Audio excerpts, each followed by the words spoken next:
welcome to the Earth Feels podcast. I'm Rose. And I'm Christine.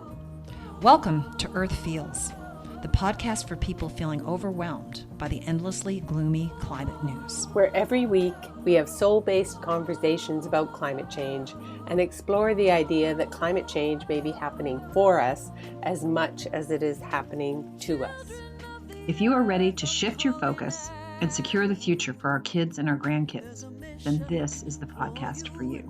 And yes, we do know how to spell.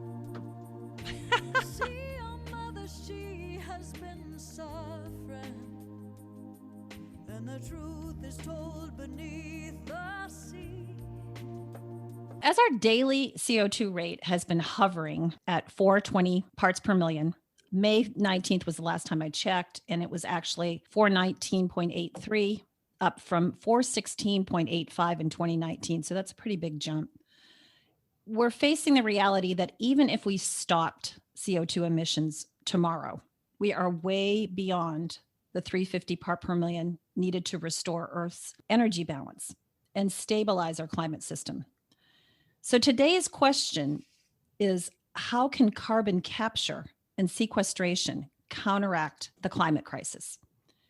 And to give us an education on the subject, my guest today is Richard Matthews, the author of The Green Market Oracle, who has written extensively on this particular subject, well, really on all matters environmental. You may recognize Richard from episode 126, which was what is the greatest action we can take to counteract climate change? And most recently, actually this past week, I read Richard's article, America is Rising Anew Under the Climate Leadership of Joe Biden. That was our episode 153 in Best in Climate. So welcome, Richard. I'm so excited to meet you. It's great to be here. Thanks for having me. I'm looking forward to getting schooled by you today because carbon capture is not something that I know anything about other than what I've read in your newsletters. But before we get started, tell us a little bit about your background and how the Green Market Oracle came to be. I'll give you the very short version. Essentially, I was a consultant. I was working with a diverse array of businesses, but I was doing research, and my research led me to conclude, and this is around 2007, that climate change and biodiversity loss were an existential crisis and a very important business concern. What I confronted as I shared this with my clients is more than a degree of resistance. And so I realized that this required advocacy to educate the general public about the reality of climate change and the urgent need to manage it. Well, I needn't tell you, we're now many years later and we've yet to manage this crisis as we should. So for me, I've devoted the rest of my life to the issue of addressing climate change and biodiversity loss. I should say too that I participated for a very long time in the conventional economy, and I did fairly well. So when I give speeches, I usually start, particularly when there are younger people in the audience, by apologizing. All that time that I spent making money, and I did nothing evil, but making money just for the sake of making money, it seems to me soulless and vapid, and I regret it. I cannot change the past, but I can change the present. So now I devoted the rest of my life to doing everything within my power to addressing these crises. Wow. Well, it's good to have you on our side. And I agree with you. I lived what I like to term as a life of privilege. I traveled extensively in my prior life. When I was married, we had 3 homes. There were 4 of us in the house. We each had our own car. I mean, my kids played soccer, so I had water bottles out the wazoo that I carried around with me until I became aware of how dire our actions were to the consequences of the earth. So I think that's an important message, that both of us kind of come from a place of, that was who I was, that's not who I am anymore. And everybody can make that change starting right now. I think you make a wonderful point, and I think it's crucial to understand that, I continue to do things that are less than perfect, and we can continue to improve and strive to get better. It's not an all or nothing. Now, of course, we should strive to be as good as we can be or minimize our footprints as much as is humanly possible. But it's a critical message that everybody understand we are all needed. This is an all hands on deck situation, and there's no segment of society that isn't urgently required. We must all participate. We must all play our parts. Agreed. Thank you. So how long have you been doing the Green Market Oracle, and how often do you publish it? It started in 2007. When I first started, it was, I think I published probably almost 7 days a week, so just about every single day. Now I publish between 2 and 4 times per week, but I try to go in depth. So I try to dig below the surface and try to deal with issues in a little bit more depth than I used to.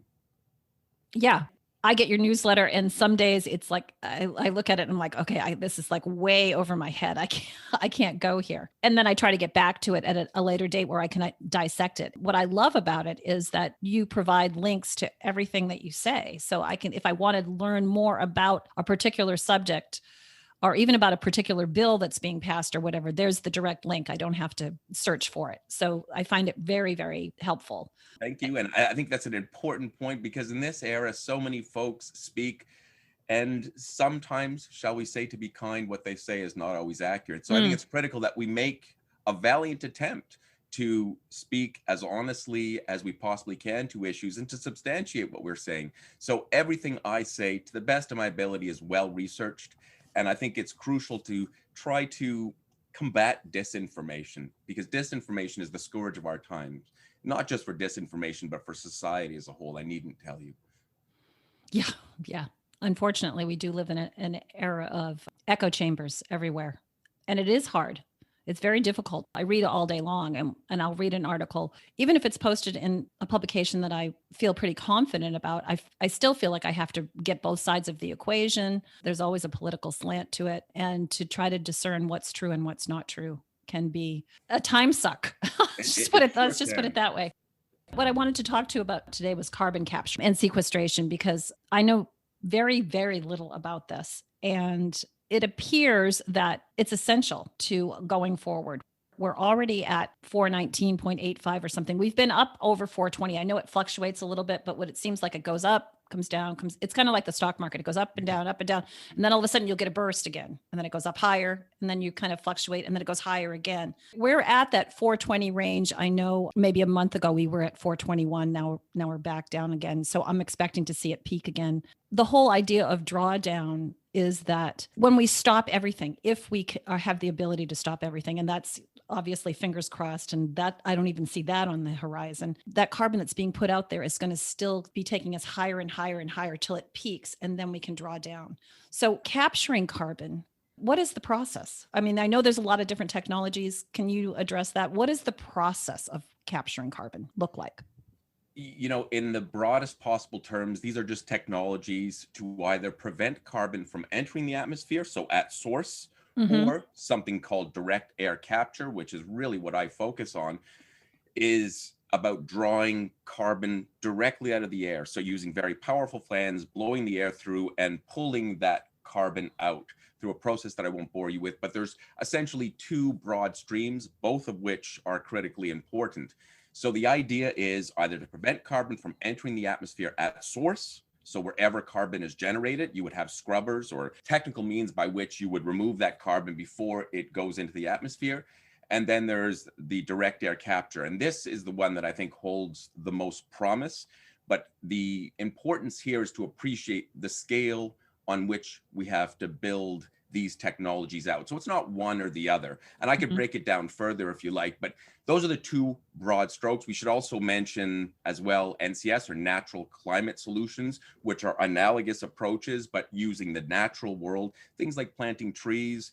And there's a whole bunch of other ones, phytoplankton, and a whole bunch of really interesting new approaches, research approaches that I think really warrant further scrutiny. But I'm going to keep on making the point that in addition to drawing down emissions at source, we also need to zero them out. And some people use CDR as basically an excuse to keep on emitting carbon. And that so CDR is carbon dioxide removal. Another name it goes by is NETS, which is negative emissions technologies. And I don't want to get into all the acronyms because they can be confusing, but essentially it comes down to getting this carbon out of the atmosphere. Then the issue becomes, what do you do with it? right. So you can sequester it underground. That's called geological sequestration, and that holds a lot of promise. There's also really interesting things that we're looking at doing with carbon, and that includes things, everything from making items that we need to foods. We can actually create food from this sequestered carbon. The key, I'm going to keep circling back to this point, the key that we must not ignore is that carbon cannot be siphoned out of the atmosphere to make fossil fuels. And I will tell you at the front, most of the research that is currently being done is being funded by the fossil fuel industry. And that is putting sequestered carbon to what I would call a nefarious purpose, because we're no further ahead of the game if we're just going to burn it again and put it back into the atmosphere. That's an interesting journey. The fossil fuel industry is looking at being able to draw it out and then reuse it for It's called CCU, so carbon capture and utilization. So just as you can make food with the captured carbon, you can also manufacture fuels. You could also make fuels that could run your automobile or even jet fuel. But that would still be emitting more carbon into the atmosphere. Yes. And that is entirely the point.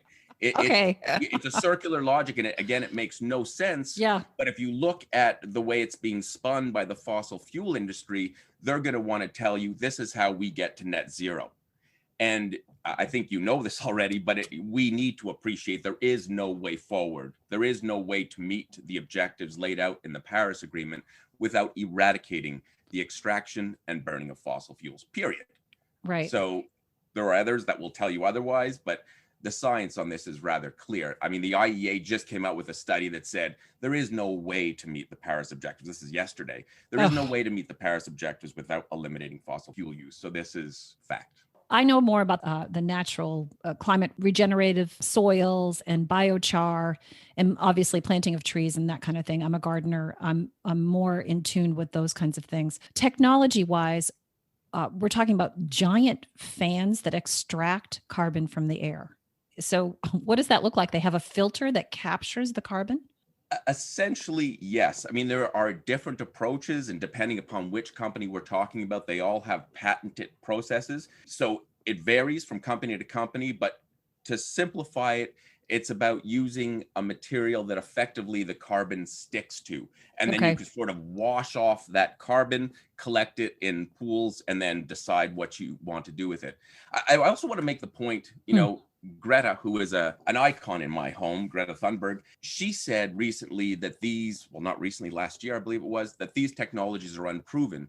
And I think, much as I respect Greta and what she says, this is not true.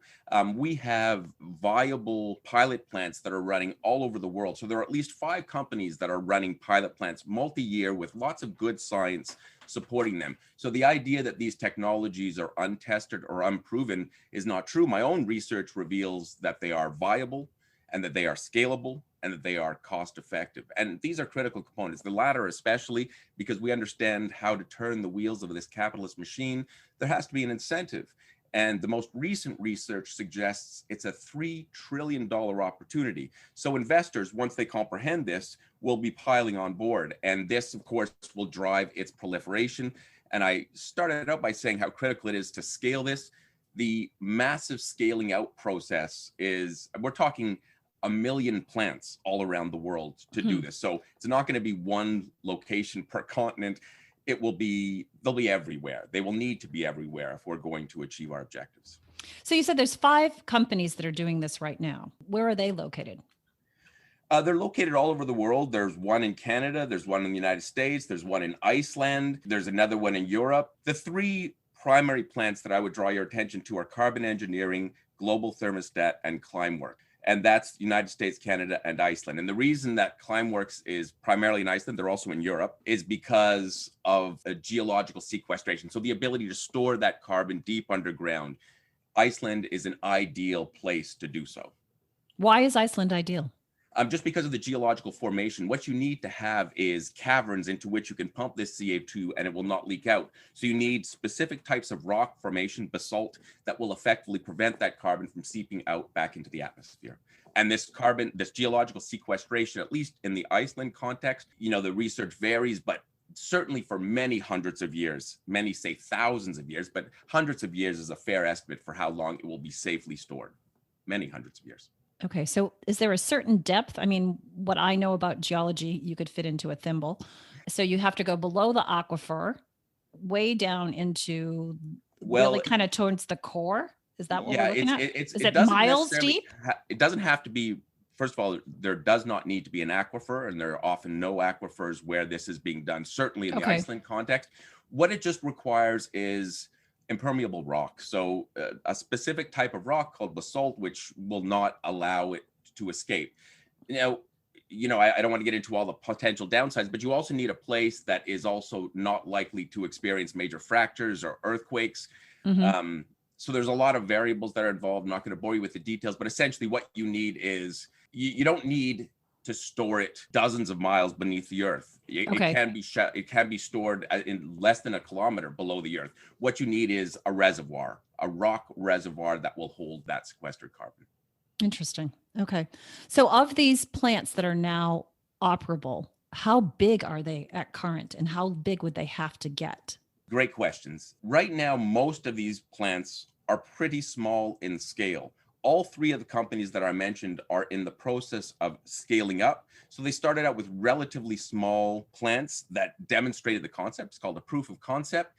And then they progressed to building out. Now, there's huge amounts of money that are required to do this building out, but it is being done. I'm not going to bore you because there is intrigue here in terms of the financing and funding of some of them.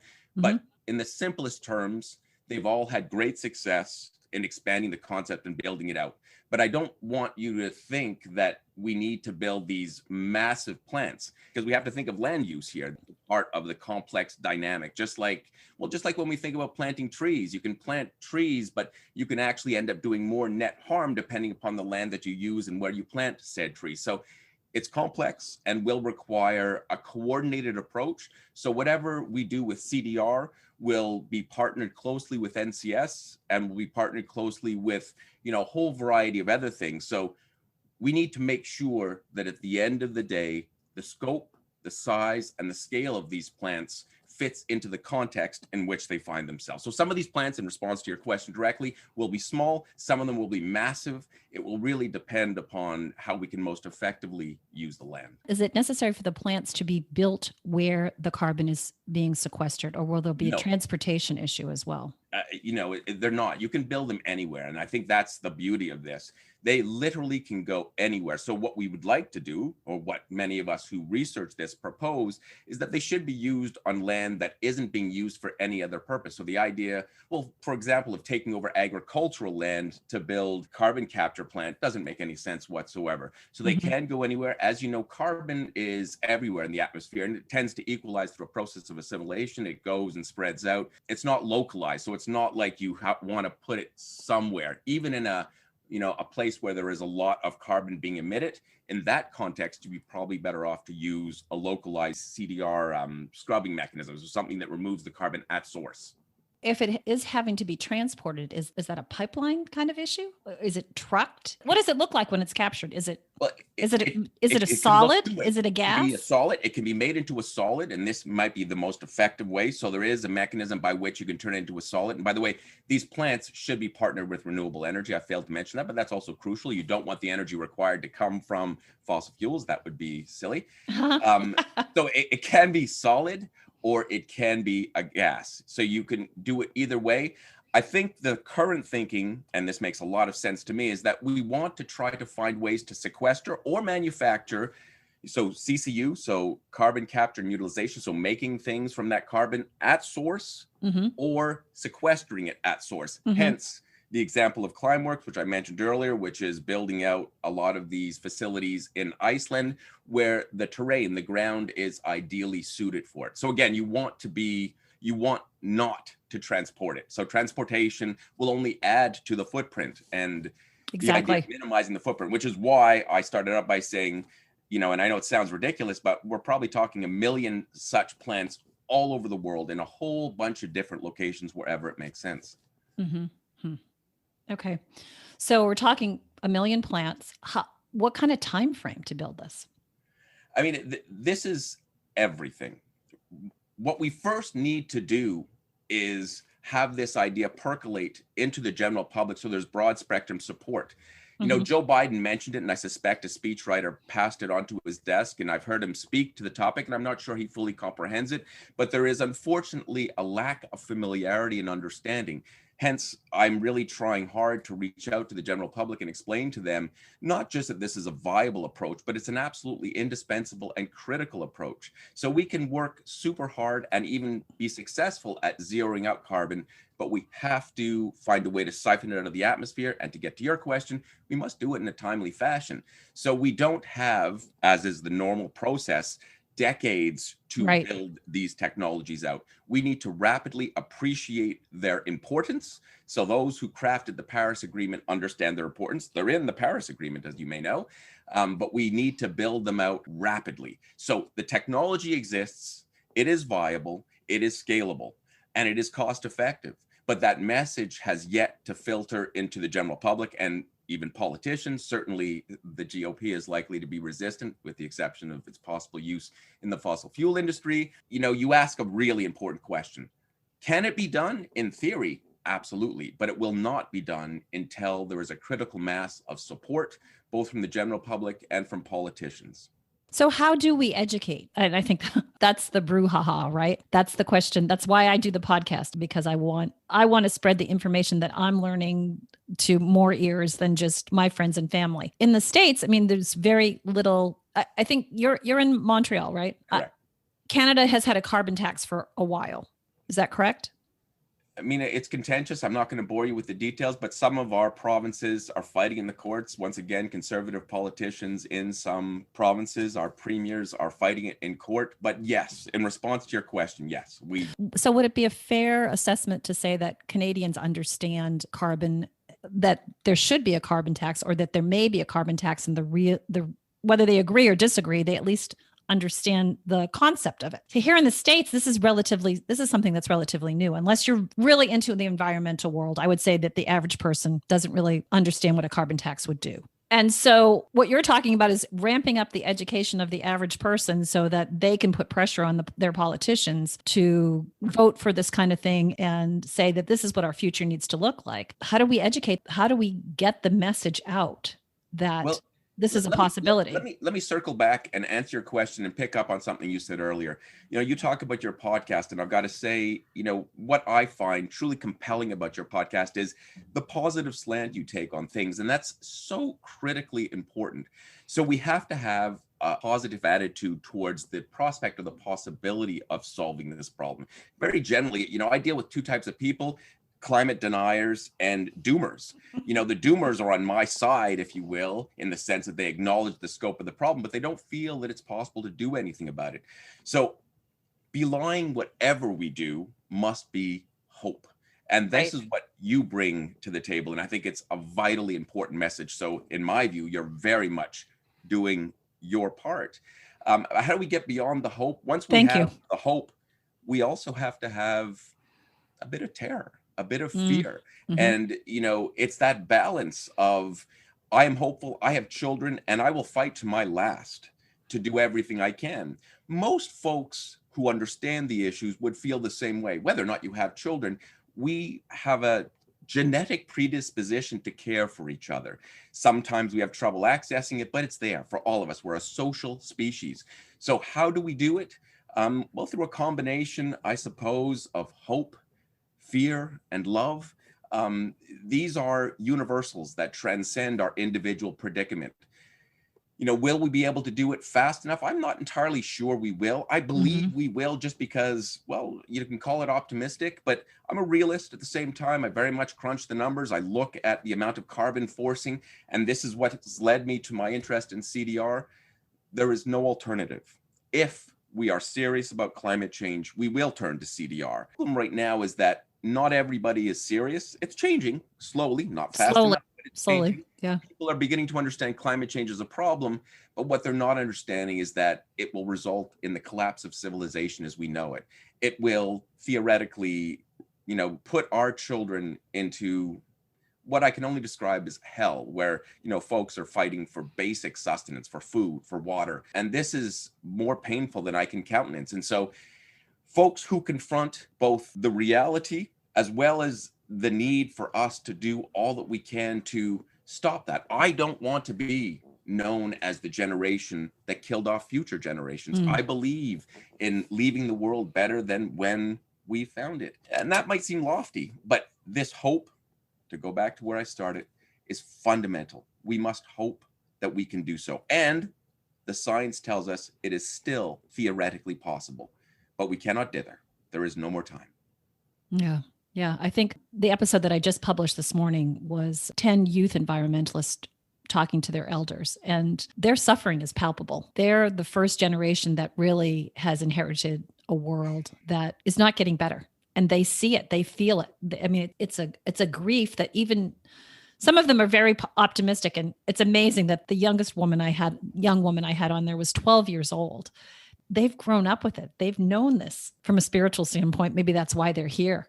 But they're incredibly knowledgeable and optimistic, but yet at the same time, exactly what you're saying, there's a realism to them. They will fight, they're fighting for their lives essentially, but they have a realism that's undeniable. It's just the reality of their life. And as an elder, it's listening to them it's heartbreaking because we can't leave this for them.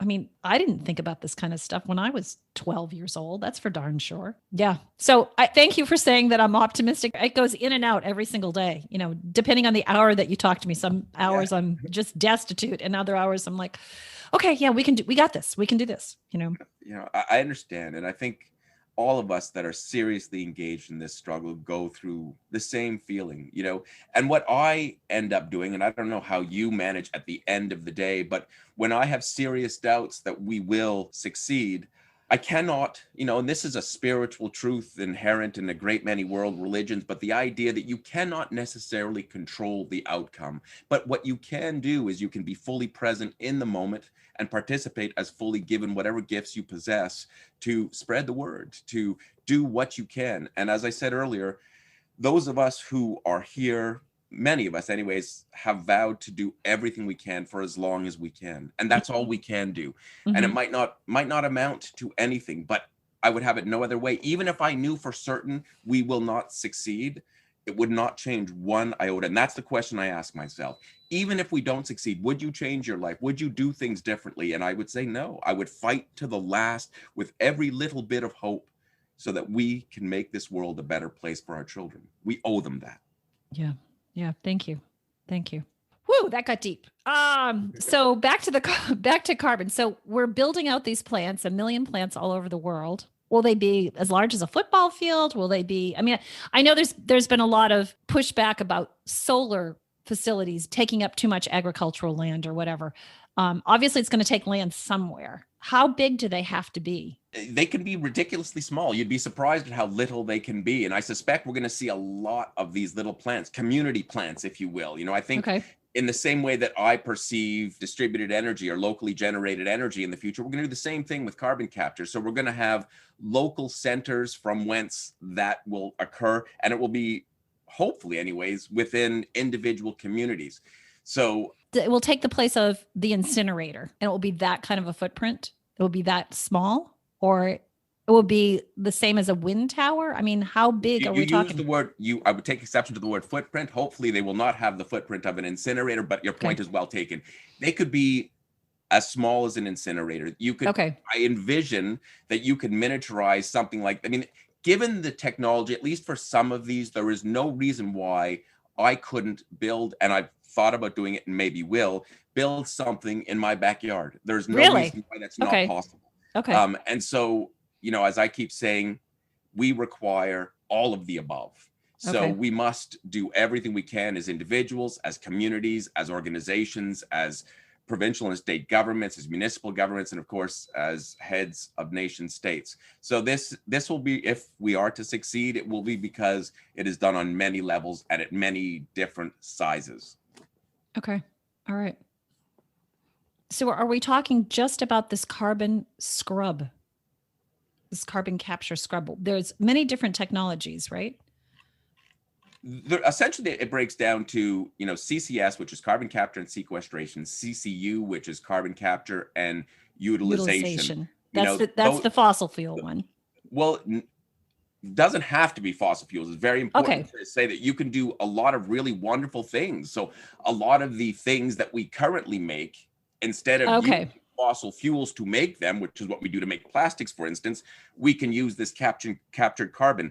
As you probably are aware, carbon is a fundamental building block of everything all around us, not just our bodies and ourselves. It is ubiquitous. It is what we use to build stuff. So one of the things that I'm very interested in is CCU for concrete. Concrete, as you may know, is a big source of emissions. And so if we can make concrete out of this stuff, this would be a great application.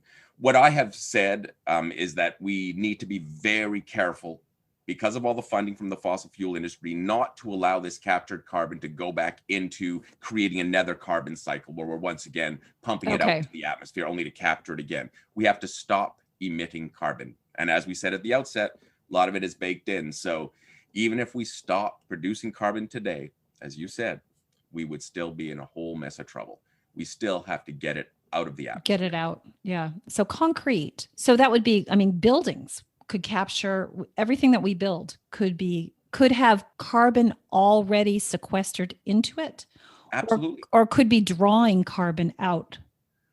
Well, both. So we would manufacture carbon that would have sequestered carbon in it. And these buildings themselves are part of important NCS approaches. You know, you've probably seen examples in Indonesia and elsewhere where you're seeing these living walls. This vertical technology to actually, because as we discussed earlier, we are already running out of space. Where do we put all of this vegetation as one example of an NCS that's very effective? Well, vertical walls. So using sequestered carbon to the concrete to build buildings, and then those buildings could have vertical gardens on them that would sequester carbon further. So there's a lot of ways that we would mesh these technologies together. And I think that's why I brought it up. You sort of would like to see working together NCS approaches and CCS approaches. You need to see them working together in consort.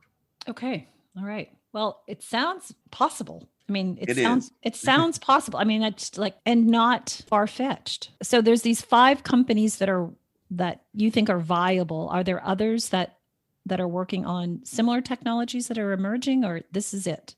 This is our best shot. And if anybody's interested, they could go take a look at my site and they could see, I cite 16 examples of some up and coming research directions that are very interesting. The reason I cited those 5 is because these are technologies that are proven. So we've gone well beyond the pilot phase, so they have demonstrated that they are capable of doing this. And each one of the 5 that I mentioned is scalable and cost effective. There are some approaches that are just unrealistic due to cost. There are some approaches that we cannot scale either because of the requirements of rare materials or a whole bunch of reasons. But I cite those 5 because they've been around for a long time. They've demonstrated, so the proof of concept is there. So we cannot say they're not viable. And unfortunately, that's the meme that's permeated society at this point. So for those who know, one of the things that I get a lot when I chat on social media is who's paying for your research? So people are thinking that the research that I've done is being paid for by an industry for their purposes. And what I'm trying to yell at the top of my lungs is that, no, this is a viable technology that's working. We can do this. But first, we need to understand the tech. And even those who are into climate action tend to be dismissive. I mentioned Greta just because she's an icon for many. And she said, these are technologies that aren't even proven yet. She wants us to act on climate, and she's absolutely right. But what I want to say is that we'll never get to where Greta wants to go, where we all want to go without CDR. Okay. Well, that's a lot of information to take in a short amount of time. I would love to come back and talk more to you about this in another segment when I have had the opportunity to kind of dig deeper and digest what you've just given me, because it's a lot. It's a lot to take in. And even just the acronyms and looking at those 5 companies, and there's a lot to dig around in here. So I appreciate that. We close with a 3-step process, and the first step is good news. So is there good news out there this week that made you feel hopeful on the climate front, of course? Yes, I am positively ebullient about presidency of Joe Biden. I think whether you like the United States or not, the reality is that they are the preeminent economic leader in the world. They have power and clout. What they do matters. So I've been a big fan, supporter of Joe Biden, and I'm not trying to say he is the most climate knowledgeable person on earth, but he has a team of really capable people that he has surrounded himself with. Mm-hmm. John Kerry as climate czar and Gina McCarthy and others who are leading this climate file. They are going to be guided. They are being guided by science. And so, I was in, I suppose, a minor depression over the former president because of not just his inaction, but the holes that he was digging on the climate front. So I am truly optimistic. I truly believe that under the guidance of Joe Biden, we are going to see a better world. Nice. Yeah, I agree. It's refreshing to have science back in the forefront. Our next step is an action step, which I would suggest to my listeners that they subscribe to your newsletter, because it's chock full of information. And like I said, with all the links right there, so you don't have to do too much more digging. That'd be great. I appreciate that. Yeah. The only thing I would add to that is have the courage to care. It's hard to care. It hurts because we get hurt. We might not succeed. But if we can find within ourselves the capacity to care about our fellow human, we will do this. If we don't find that center from whence we can embrace each other, we're doomed. So beyond all of the science, find the courage to care about your neighbor. What motivates you? Essentially that. I mean, it sounds trite and simplistic, but I'm motivated by love. I genuinely care about the people on this planet. And as I'm getting older, as I realize I'm not going to be here forever, I care desperately about future generations. And I'll be blunt, I suppose there's some guilt. I have some guilt as well, which I'm trying to process and manage and direct in a pro-social fashion. But I genuinely care. I genuinely have profound concern for my kids. I mean, this started before my kids, but as I'm sure you can relate, when you hold your child in your arms for the first time, you recognize this is the most important thing I will ever do in my life. And from that point, I redoubled my effort and committed myself and said, whatever the cost, I'm in this for the long haul and I will do everything in my power. And if we could just care about each other, we will all find that common center that I think unites us. We might have disagreements as to how to go about it, but we will walk together. Lovely. Very well expressed. So in your days of desperation, when you feel really low about possibility or impossibility, what keeps you sane? What do you do to keep you sane? I listen to my kids laugh. I'm one of those dads. I had kids older in life, and I'm one of those dads who's really been transformed by being a father and recognizing, cutting through what's important. I'm an investor and, I'm involved in different ventures, and the minutiae of that can be heavy at times and annoying. But my kids just clear that all away for me. When I sit with my children and I'm fully present with them, I homeschool my kids, by the way. When I'm present with my children, the world dissolves. They are the focus. And to see, it's cliche, but it's true, to see the world through a child's eyes, you get to the meat or the heart of what's really important about life. And it clears away all the garbage and enables me to focus, clears my mind, makes me happy, makes me happy. I laugh with them. Lovely. Lovely. Thank you. And like I said, lots of information, very, very hopeful though. And I love that. I hope so. I hope so. No pun intended. That's this week's episode of Earth Feels. Special thanks to singer-songwriter Kristen Hoffman for generously allowing us to use Song for the Ocean. Thanks for listening. Don't forget, subscribe to our podcast so you don't miss an episode. Catch you next time. Bye-bye. Children of the earth, I'm calling out. There's a mission for you and for me.